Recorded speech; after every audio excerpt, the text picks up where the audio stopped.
Election নেখেলাকৈ মুখ্যমন্ত্ৰী হোৱা দূৰৰ কথা, বিধায়ক হোৱাই সম্ভৱ নহয়। কিন্তু এই দেশৰ ৰাজনীতিত সকলো সম্ভৱ।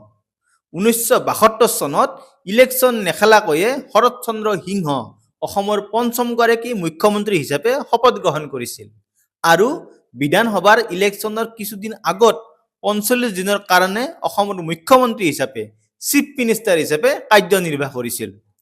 আচলতে সেইবাৰৰ বিধানসভাখনৰ সময়ছোৱাত মুঠ 3জন ব্যক্তি অসমৰ মুখ্যমন্ত্ৰী হৈছিল। প্ৰথম মুখ্যমন্ত্ৰীৰ আসনত বহিছিল বিমলা প্ৰসাদ চলিহা। পিছে স্বাস্থ্য পৰি অহাৰ কাৰণে তেওঁ পদত্যাগ কৰিবলৈ বাধ্য হয়। ইয়াৰ পিছত অসমৰ মুখ্যমন্ত্ৰীৰ আসনত বহে মহেন্দ্ৰ মোহন চৌধুৰী। মুখ্যমন্ত্ৰী চৌধুৰীয়ে দায়িত্ব লৈ 26 জনীয়া এখন বৃহৎ মন্ত্ৰীসভা গঠন কৰিছিল।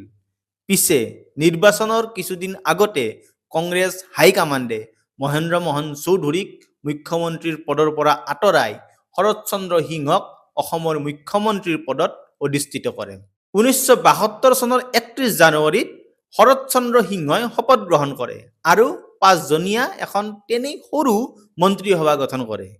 ইয়াৰ পিছৰটো নিৰ্বাচনত 1972 চনত শৰৎচন্দ্ৰ সিংহ কোকৰাঝাৰ পূব বিধানসভা সমষ্টিৰ পৰা MLA হিচাপে নিৰ্বাচিত হয় আৰু দ্বিতীয়বাৰৰ বাবে মুখ্যমন্ত্ৰীৰ আসনত বহে।